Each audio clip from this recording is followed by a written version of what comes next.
Ano po yung gusto nyong ma-achieve in the future dito sa Japan? Para sa akin, yung iba pang, iba't ibang klaseng bulaklak para mas, siyempre mas kaaya-aya naman talaga. Yun. Ano po yung sa tingin nyo yung ano nyo po, competitive advantage nyo compare po sa ibang flower shop po?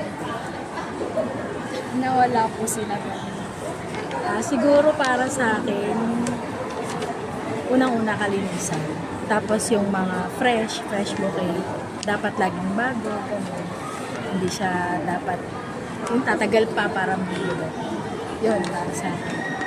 Ano pa po yung sa tingin nyo dapat i-improve pa po? I-improve pa sa arrangement. Arrangement. Kasi iba't iba naman talaga sa arrangement. Parang, para sa akin, yung mas maganda pa. Kasi, okay naman yung ngayon. Maganda naman talaga. Kaso, yung ibang design ba? Sa ibang design, iba't ibang mga... Para marami po pamilihan. Ano pa po yung potential opportunities niyo po para lumago pa po yung business po? Sa akin. Wala kasi yung owner. Nangyari po yung po.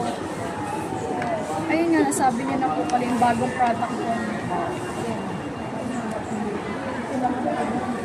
Ano po yung mga risk po na kinakaharap niyo? Like competition po ba? Marami na po ba kayo competition? Marami, lalo dito sa Kalamba.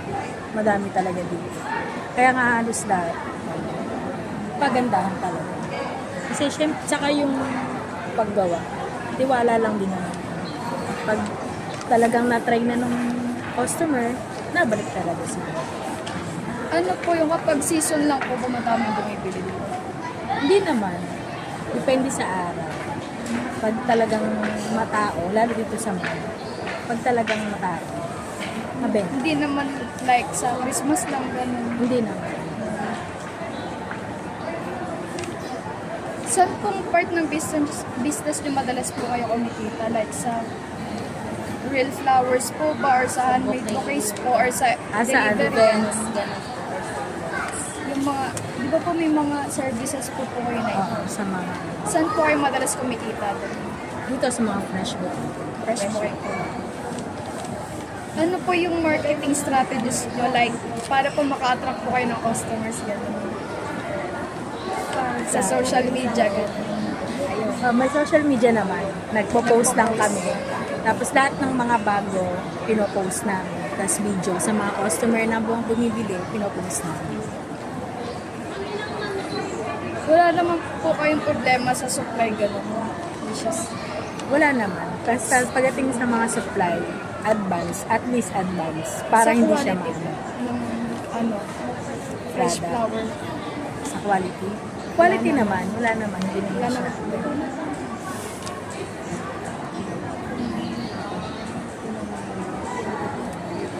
Sino po yung pinaka-focus na customers?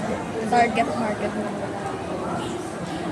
Like, kunwari po mga yung millennials po, but like, yung mga same age po namin, yung- or meron pong, Mas bumibili po sa inyo.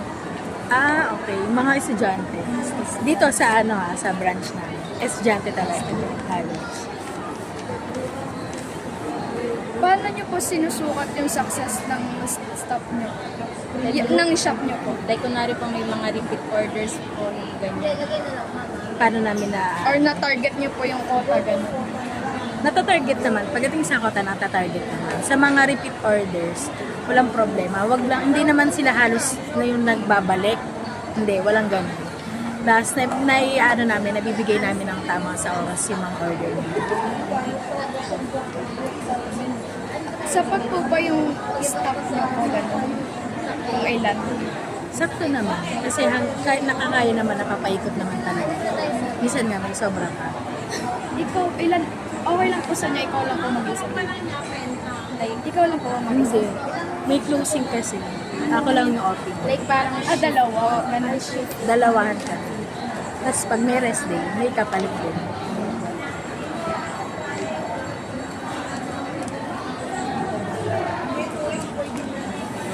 Pwede po ba malaman yung ano nyo po, yung estimated monthly income nyo po? Estimated lang po. Estimate.